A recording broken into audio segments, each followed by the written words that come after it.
Welcome everyone. আজকে আমরা দেখব প্যাথোলজি, অ্যাকচুয়ালি জেনারেল প্যাথোলজির বাকি স্লাইডগুলো। আমি আরেকটা ভিডিওতে প্রথম হেমোরেজ পর্যন্ত খুব সম্ভবত কভার করেছিলাম। তো আজকে এই ভিডিওতে আমরা হেমোরেজের পর থেকে একদম লাস্ট পর্যন্ত যা যা আছে উইথ গ্রস আমরা এগুলো দেখার ট্রাই করব। একটা ভিডিওতে সব কভার হয়ে যাবে। আমি এখানে আহ, কিছু কিছু প্রশ্ন আমি এখানে বলার চেষ্টা করব, সো স্টে টিউনড। আমরা শুরুতে যে স্লাইডটা দেখতে পাচ্ছি সেটা হচ্ছে যে একটা স্প্লিনের স্লাইড, দুইটা স্প্লিনের স্লাইড। সো আমরা স্প্লিন কিভাবে চিনবো? এখানে যেহেতু প্যাথোলজি, সো এখানে নর্মাল হিস্টোলজিক্যাল যে জিনিসগুলো আছে সেগুলো এখানে থাকবে না। এখানে আমরা শুধুমাত্র এটা দেখে চিনবো, এই যে এটা ট্রাভেকুলি, দিস ইজ দ্য ট্রাভেকুলি, এই যে এই পার্টটা। সো এটা দেখে আমি চিনবো যে এটা একটা স্প্লিন। এখন এই স্প্লিনের মধ্যে আমার এটা আসলে একটা অ্যাট্রফি, স্প্লিনের অ্যাট্রফি।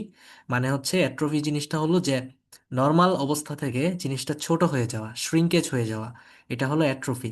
স্প্লিনের যেরকম স্ট্রাকচার হওয়ার কথা ছিল সেরকম স্ট্রাকচার এখানে নেই। প্লাস এই ট্রাবেকুলির আকারটা কিন্তু এত বড় হওয়ার কথা ছিল না, কিন্তু যেহেতু পুরো স্প্লিনটা ছোট, সো ট্রাবেকুলিটা একটু বড় হয়ে গেছে। সো এটা ট্রাবেকুলি।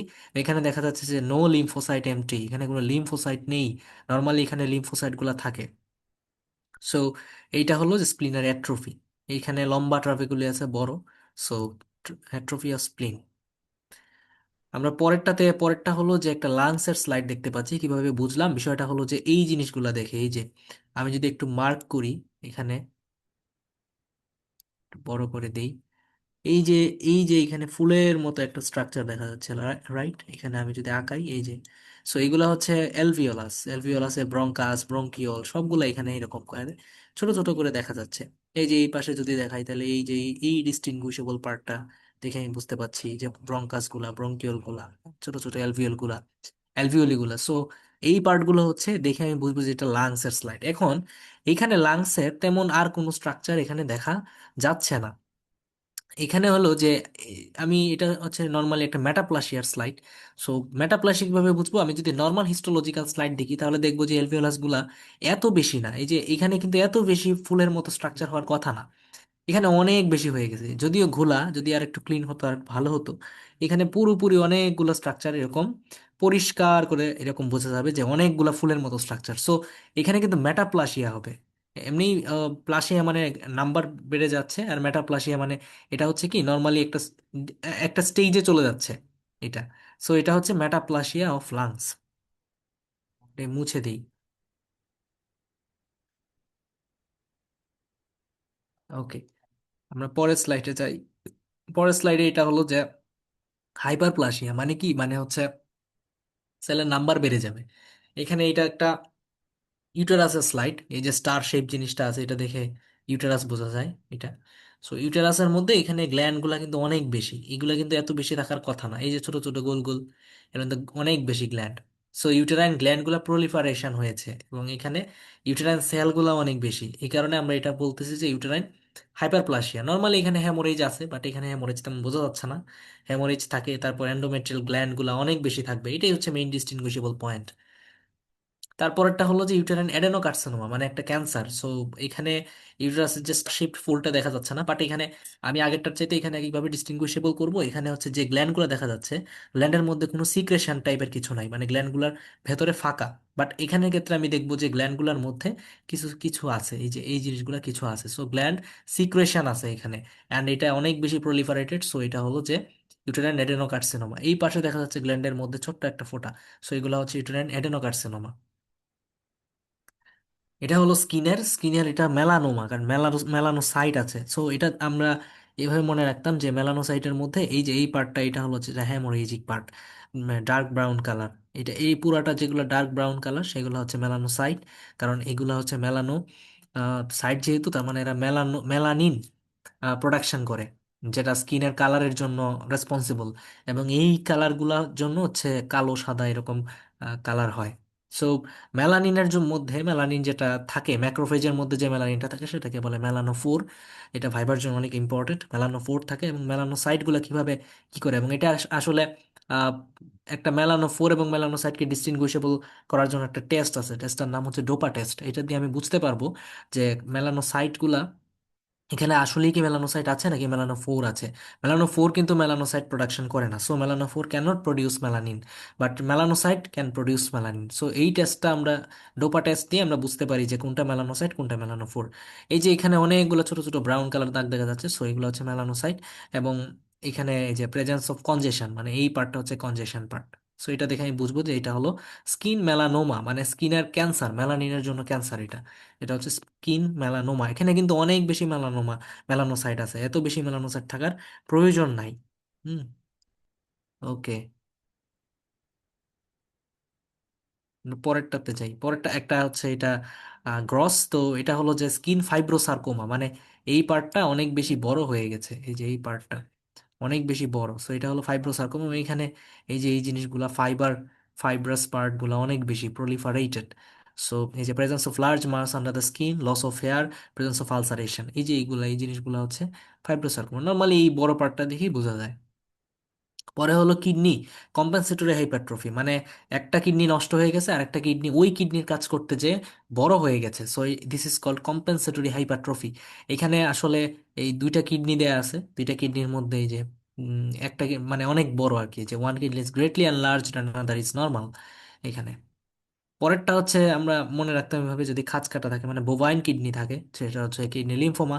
Kidney is greatly enlarged within distinct lobulation, এই যে লোবিউলগুলা অনেক ডিস্টিংক্ট হয়ে গেছে, ফুলে গেছে। Presence of multiple white spot on surface of the kidney, এই যে এখানে যে ছোট ছোট ছোট ছোট সাদা সাদা দাগ দেখা যাচ্ছে, কোয়াগুলেশন নেক্রোসিসের মতো, এগুলো হচ্ছে কিডনি লিম্ফোমা।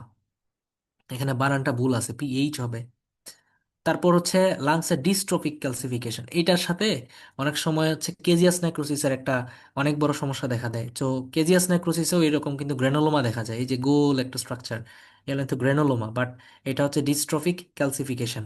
এই যে presence of multiple granuloma characterized by precipitation of purple colour calcium salt in dead tissue, আর there is loss of necrotic tissue. এটা কিন্তু ভাইবার জন্য ইম্পর্টেন্ট, যে ডিস্ট্রফিক ক্যালসিফিকেশন হচ্ছে ডেড টিস্যুতে ক্যালসিয়াম জমা হওয়া, আর মেটাস্ট্যাটিক ক্যালসিফিকেশন হচ্ছে লাইফ টিস্যুতে ক্যালসিয়াম জমা হওয়া। সো লাইফ টিস্যুতে ক্যালসিয়াম জমা হওয়ার জন্য রেনাল ফেলিউরটা দায়ী, প্রাইমারি হাইপার থাইরয়েডিজমটা দায়ী, বাট ডিস্ট্রফিকের ক্ষেত্রে ওইরকম কিছু একটা দায়ী না। ব্লাডে ক্যালসিয়াম লেভেলের উপর ডিস্ট্রফিক ক্যালসিফিকেশনে কোনো সম্পর্ক নাই, বাট মেটাস্ট্যাটিক ক্যালসিফিকেশনে ব্লাড ক্যালসিয়াম লেভেলের একটা সম্পর্ক আছে। সো এখানে আমরা দেখতে পাচ্ছি যে এগুলো হচ্ছে ক্যালসিয়াম, এই যে ছোট ছোট ভেতরে পিঙ্ক কালার, এগুলো হচ্ছে ক্যালসিয়াম। মেটাস্ট্যাটিক ক্যালসিফিকেশন যেটা একটু আগে বললাম, এটা এটা হচ্ছে একটা হার্টের মাসল, মানে হার্টের slide. So heart muscle myocardial লেয়ারটা, এটা উপরে এই যে লেয়ারগুলো বোঝা যাচ্ছে, এটা আরো ভালো বোঝা যাচ্ছে ডান দিকেরটা। এখানে মাঝখানে আমি দেখবো যে এরকম করে ব্রাউন কালার, ব্রাউন অথবা ব্ল্যাক কালার ক্যালসিয়াম সল্ট আছে, সো মায়োকার্ডিয়ামের মধ্যে মাঝখানের লেয়ারটাতে দেখবো। বাট এটার সাথে পরে একটা স্লাইড দেখবো যেটা হচ্ছে একটু পেইন হয়, কারণ এটা যদি জুম করে দেয় তখন কিন্তু ওইটার মতো দেখাচ্ছে, আমরা পরে দেখবো। বাট একটু খেয়াল রাখতে হবে আশেপাশের সেলগুলা কিরকম আছে, যেমন এখানে কিন্তু এত ব্রাউন না, হ্যাঁ, পুরাটা জুড়ে কিন্তু আছে, এখানে নর্মাল কিন্তু একটা না। জুম করে দিলে একটা নর্মাল এরকম ব্রাউন কালার দেখা যাবে, বাট এখানে দেখা যাচ্ছে এইদিকে নাই, এইদিকে অনেকখানি জায়গা জুড়ে আছে। এই জিনিসগুলো একটু খেয়াল করতে হবে, অনেক সময় জুম করে দেয়। এখানে হচ্ছে এই যে অ্যানথ্রাকোসিস, এটা একদম সহজ, এটা লাংসের অ্যালভিওলাস, এই যে এগুলো হচ্ছে অ্যালভিওলাস সাদা সাদা।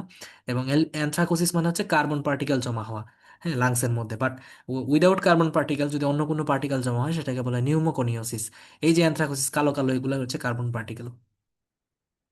ওকে, এটা হচ্ছে লিম্ফ নোডের অ্যানথ্রাকোসিস, এখানে পুরাটা লিম্ফ নোড আসলে ড্যামেজ হয়ে গেছে প্রায়, এবং এখানে হচ্ছে কালো কালো দাগ, কালো কালো দেখলে আমি বুঝবো যে এটা অ্যানথ্রাকোসিস।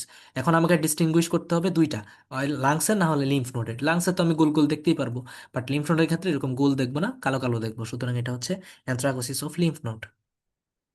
এটা হচ্ছে হিমোসিডারোসিস, এই যে এই একটু আগে যেটা বললাম, আমাদের হচ্ছে এটা জুম করে দিয়েছিল যে এইরকম করে, এই পার্টটা জুম করে দিয়েছিল। সো এই পার্টটা অনেক সুন্দর কালার থাকে মাইক্রোস্কোপে, সো এটা এটা দেখে কখনোই কনফিউজ হওয়া যাবে না, কারণ হচ্ছে আশেপাশের স্লাইডগুলো একটু দেখতে হবে এই পার্টটা। সো এটা হলো যে হিমোসিডারিন, হিমোসিডারিনটা brown colour, golden brown colour.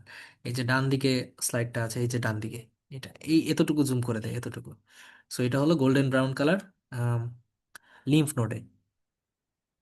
স্প্লিনের ক্ষেত্রে কি পুরাটাই হচ্ছে এরকম, এই যে গোল্ডেন ব্রাউন কালার পুরাটাই, ভেতরে ভেতরে পুরা স্লাইড যদি এরকম গোল্ডেন ব্রাউন কালার থাকে, এরকম আলাদা করা যায় যে ডান দিকে একটা বোঝা যাচ্ছে, এই যে ব্রাউন কালার, এই যে ব্রাউন কালার পুরাটা, সো এটা হচ্ছে স্প্লিনের হিমোসিডারোসিস। এটা হচ্ছে মেলানোসিস, স্কিনের এই যে আমি এটা মনে রাখতাম, এই যে ফোল্ড গুলা দেখে, এই ফোল্ড গুলা দেখলে আমি বুঝবো যে এটা স্কিন, এবং মাঝখানে এই যে গোল্ডেন গোল্ডেন কালারের ব্রাউন কালার, এটা হচ্ছে melanocyte. So melanosis of skin, scrotal skin আর কি। সো এই যে ফোল্ড গুলা দেখে আমি বুঝবো যে এটা স্কিনের স্লাইড, এবং এখানে হচ্ছে মেলানোসিস হয়েছে। আরেকটা গ্রস, এটা হচ্ছে ফ্যাটি চেঞ্জ। লিভার, এরকম লিভারের মধ্যে ফ্যাটি চেঞ্জ, এটা সাদা সাদা সাদা সাদা গুলো হচ্ছে ফ্যাট। সো ফ্যাটি চেঞ্জ হচ্ছে এখানে। এটা হলো যে liver fatty change. Liver fatty চেঞ্জে হচ্ছে নর্মালি লিভার সেলগুলা হচ্ছে নিউক্লিয়াসটা একদম ডান দিকে চলে যাবে এক্সেন্ট্রিক হয়ে, তেলের ফোঁটা পড়লে যেরকম একদম ডিস্টিংক্ট আউটলাইন হয় এরকম। সো এখানে তেমন বোঝা যাবে না, এখানে জাস্ট আমাকে মনে রাখতে হবে যে সেলগুলা কিরকম। সো এটার সাথে হচ্ছে গ্লাইকোজেন ডিপোজিশনে একটা মানে প্যাচ লাগে। তো গ্লাইকোজেন ডিপোজিশন এটার মধ্যে আমি মনে রাখবো এরকম যে গ্লাইকোজেন ডিপোজিশনে একটা সার্টেন এরিয়া হচ্ছে, এই যেমন এই পার্টটা যেটাতে আমি কার্সর ঘোরাচ্ছি, এই পার্টটা হচ্ছে আম, সাদা আর আশেপাশে হচ্ছে লাল। কিন্তু লিভার ফ্যাটি চেঞ্জের ক্ষেত্রে সাদা, লাল, সাদা, লাল এরকম আলাদা আলাদা থাকে। তো এটা দেখে একটু মনে রাখতে হবে। এটা সবচেয়ে সুন্দর, এটা হচ্ছে কিডনি অ্যামাইলোইডোসিস। এখানে আসলে গ্লোমেরুলাসের মধ্যে অ্যামাইলয়েড ডিপোজিশন হয়, এই জন্য এটাকে বলে অ্যামাইলোইডোসিস। অ্যামাইলোইডোসিস কয় ধরনের হয় কি, এটা this is a kind of protein, এবং এটা কয় ধরনের হয়, ব্যাকন স্প্লিন হয়। তারপরে এই জিনিসগুলো হচ্ছে ভাইবাতে ধরে অ্যামাইলোইডোসিসের। এটার কারণে এক্সট্রা সেলুলার ডিপোজিটেড হয়। আমরা দেখতে পাচ্ছি যে এটা যদি একটা গ্লোমেরুলার সেল হয়, সেলের বাইরে বাইরে কিন্তু এগুলো জমা হয়েছে। So this is extracellularly deposited. And যেহেতু এক্সট্রা সেলুলারি ডিপোজিটেড হয়, সো এগুলো অ্যাট্রফি করে দেয়, সেলকে অ্যাট্রফি করে দেয়। সো এটা হলো এর বৈশিষ্ট্য। সুতরাং এটা হচ্ছে এই যে presence of pink colour hyalinized linear proteinaceous mass within the glomerulus, presence of degenerated tubules, presence of haemorrhage, presence of inflammatory cell. এখানে ইনফ্লামেটরি সেল তো আসবেই, কারণ যেহেতু amyloid extra cellular protein excess পরিমাণ জমা হয়েছে, সো এখানে ইনফ্লামেটরি সেল আসবেই। সো এই ছিল জেনারেল প্যাথোলজি স্লাইডগুলা। এখানে আমি সবগুলা স্লাইড কভার করেছি, আশা করছি আম, এগুলো দেখলেই হবে। ঠিক আছে, এগুলা দেখলে এগুলা থেকেই দিবে, স্লাইড চেঞ্জ করে না, বাট একটু দেখতে হবে করে দেখে, এটা একটু খেয়াল রাখলে আমার মনে হয় যে প্যাথোলজি স্লাইডে কোনো সমস্যা হওয়ার কথা না। সো এইটুকুই, থ্যাংক ইউ ভেরি মাচ।